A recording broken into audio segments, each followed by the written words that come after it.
قبلہ اگلا سوال ہے کہ ریڑھ کی ہڈی کا جو ہے وہ سوال آیا ہے کہ ریڑھ کی ہڈی پہ پرابلم ہے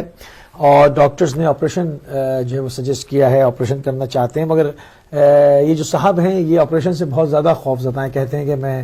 آپریشن ہرگز نہیں کروانا چاہتا ہوں، خوف بہت ہے جس کی وجہ سے کافی سٹریس ہے، تو کوئی ایسا آپشن کہ آپریشن سے بچ جائیں اور ریڑھ کی ہڈی کا جو پرابلم ہے وہ بھی درست ہو جائے؟ ہاں جی، یہ ریڑھ کی ہڈی، ورٹیبرل کالم، پھر اس کے اوپر یہ پورا نظام نروس سسٹم دماغ سے کنیکٹڈ ہے، اور دیکھیے یہاں پر یہ اتنی خطرناک بیماری ہے کہ کتنے ہمارے جاننے والے دوست جو ہیں ان کا نچلا دھڑ ختم ہو گیا، انگلینڈ میں رہتے ہیں، بڑے بڑے ڈاکٹروں نے دیکھا، مگر یہ ریڑھ کی ہڈی کا ہمیں بہت زیادہ خیال رکھنا چاہیے، خصوصاً انگلینڈ کے اسکولوں میں ہم نے تو دیکھا کہ یہ بچوں کو جیسے ریڑھ کی ہڈی بیٹھتے ہیں نا، بچے جھکنے نہیں دیتے، سیدھا ریڑھ کی ہڈی ہمیشہ سیدھی رہے، اس سے برین کی طاقت، سمجھنے کی طاقت، اسکولوں میں ٹریننگ دی، ہمارے یہاں پاکستان انڈیا کنٹری میں نہیں بتایا جاتا ہے، تو اس سے بھی آپ دیکھیے بہت لوگوں کی کمر جھک جاتی ہے، اور جس طرح حدیث میں بھی ہے اور تاریخ میں بھی ہے کہ بہت سارے لوگوں کے لیے پیسہ جو ہے نا وہ جہنم جانے کا سبب بنتا ہے، بہت سارے لوگوں کے لیے جنت جانے کا سبب بنتا ہے، اس لیے بہت سارے لوگوں کے لیے پیسہ جو ہے نا صحت کو بہتر بنانے کا سبب بنتا ہے، تو بہت سارے لوگ جو ہیں وہ پیسے کے ذریعے سے بیماریاں خریدتے ہیں، مثلا انہیں بیماریوں میں سے ایک بستر ہے، اب جب پیسے والے نہیں تھے تو تختے پہ سوتے تھے، جب تختے پر سوتے تو ریڑھ کی ہڈی سیدھی رہتی تھی، کوئی پرابلم نہیں تھا، اب جناب پیسے والے بن گئے تو جا کے وہ جناب بستر لے کر آئے، بہت نرم دہ بستر لے کر آئے، اور پھر کمر کا درد بھی شروع ہو گیا، ریڑھ کی ہڈی کے مسائل، بلکہ امریکہ میں ہم پہلے بہت جاتے تھے تو وہاں وہ واٹر بیڈ کا بڑا فیشن تھا، شکر ابھی یورپ میں نہیں آیا، وہاں لوگ دیوانہ تھے کہ وہ جناب واٹر بیڈ کے پانی میں سونا پڑتا تھا، پانی بیڈ کے اندر پانی تھا، وہ $1000 نیا تو پتہ نہیں، 2-3 پھر بعد قیمتیں گری تو بھی $1500 کا ہوتا تھا، اور ٹورنٹو میں ایک صاحب نے بڑا اصرار کیا کہ بھئی مولانا آج بستر پہ سو جائے، اب وہ جناب کروٹ بدلے تو چل رہا ہے کہ دریا میں سو رہے ہیں، یہاں پانی ادھر اچل رہا ہے، اور اس سے اتنے لوگ مریض ہوئے، کمر کی اتنی بیماریاں، ورٹیبرل کالم، 1000 بیماری، تو یہ نادانی ہے کہ بعض لوگوں کے لیے جو ہے نا وہ نئی چیز دیکھتے ہیں، اس کے سائیڈ ایفیکٹس نہیں جانتے، تو اسی طرح صوفہ سیٹ خریدتے وقت لوگ جو ہے ایسے صوفہ سیٹ خریدتے ہیں جس میں خود ان کی ریڑھ کی ہڈی کو نقصان ہوتا ہے، کیونکہ ریڑھ کی ہڈی کرسی خریدنے میں لوگ اشتباہ کرتے ہیں، وعدات میں اس سے خود آپ بیماری خرید رہے ہیں، کرسی جب آپ بیٹھ رہے ہیں کہ آپ کی ریڑھ کی ہڈی سیدھی ہونی چاہیے، اگر سیدھی نہیں ہوگی آپ کمبل، سست، لیزی رہیں گے اور کئی بیماریاں بھی ہوں گی۔ دیکھیے جو زمین پر سونا ہے یہ مستحب ہے، زمین میں گریوٹی ہے، اللہ نے خواہ پیسے خرچ کر کے جو بیڈ خریدتے ہیں،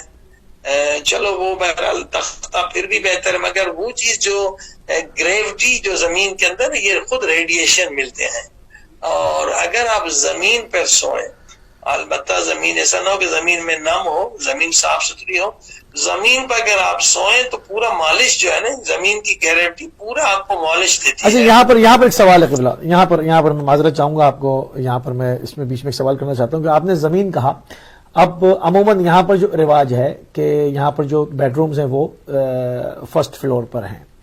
تو اس کو تو زمین نہیں کہا جائے گا، وہ تو لکڑی کے تختے سے بنایا گیا ہے، اس کو آپ کس صورت سے کاؤنٹ کریں گے؟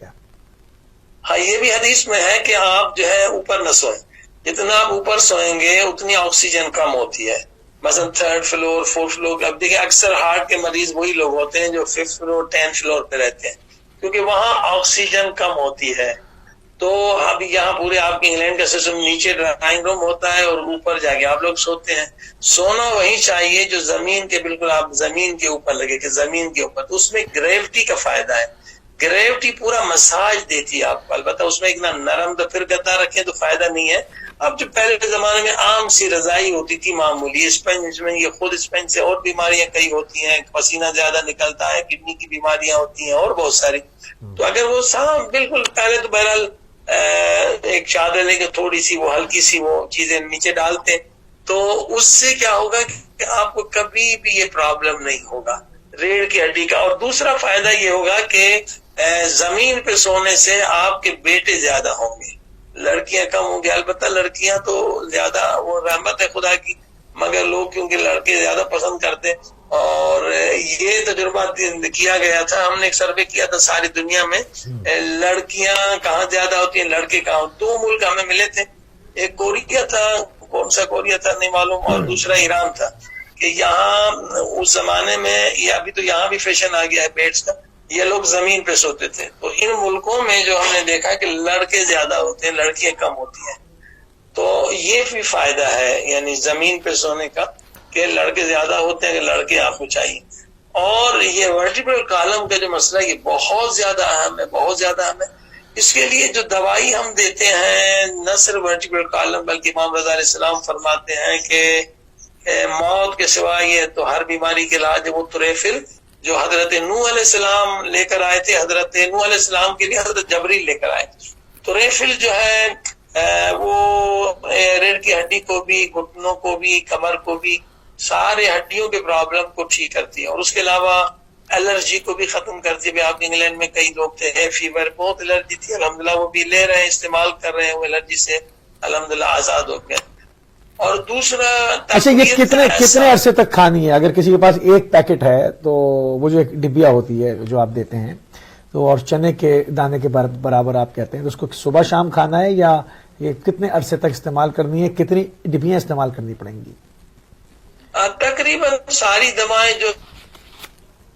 چنے کے دانے کے برابر صبح شام. اگر طبی امام رضا میں جامع امام رضا صرف رات کو 1 مرتبہ لینا ہے, جو سب سے پاورفل اینٹی بایوٹک ہے, وہ صرف 1 مرتبہ لینا ہے, باقی دوائیں 2 مرتبہ لینی ہے. اچھا اس میں ایک نقطہ اور بھی بتا دیں, کیونکہ طب اہل بیت جب ہم استعمال کرتے ہیں تو آپ کو لائف اسٹائل بھی ویسا بنانا ہوگا. اب طب اہل بیت میں 2 وقت کے کھانے کا ذکر ہے. اب آپ 4-5 مرتبہ کھانا شروع کر دیا آپ نے, تو ظاہر ہے کہ وہ دوائی کا اثر نہیں ہوگا. طب اہل بیت میں کہ ناشتہ ضرور کریں اور رات کا کھانا ضرور کھائیں, تو اس لحاظ سے دوائی صرف 2 مرتبہ. اب آپ کھائیں گے 3 مرتبہ تو ظاہر ہے کہ وہ دوائی جو ہے اس کا اثر کم ہو جائے گا, کیونکہ طب اہل بیت میں کہتے ہیں کہ 2 مرتبہ کھانا کھانے سے آپ کئی بیماریوں سے محفوظ رہتے ہیں. پرخوری جو ہے وہ خود ایک سبب ہے. تو پرہیز میں خود یہ بھی ایک پرہیز ہے کہ آپ کو لائف اسٹائل 2 وقت کے کھانے پر لے کر آنا پڑے گا, کہ صبح کھائیں اور دوپہر میں فروٹ وغیرہ کھا لیں, تو پھر طب اہل بیت کی دواؤں کا اثر زیادہ ہوگا. البتہ لوگ 3 مرتبہ کھاتے ہیں پھر بھی انہیں شفا ملتی ہے, لیکن 100% فائدہ. تو تقویت اعصاب جو ہے وہ بہت پاورفل دوا ہے, اور اس کے ساتھ یہی طریفل حضرت نوح علیہ السلام کو دوا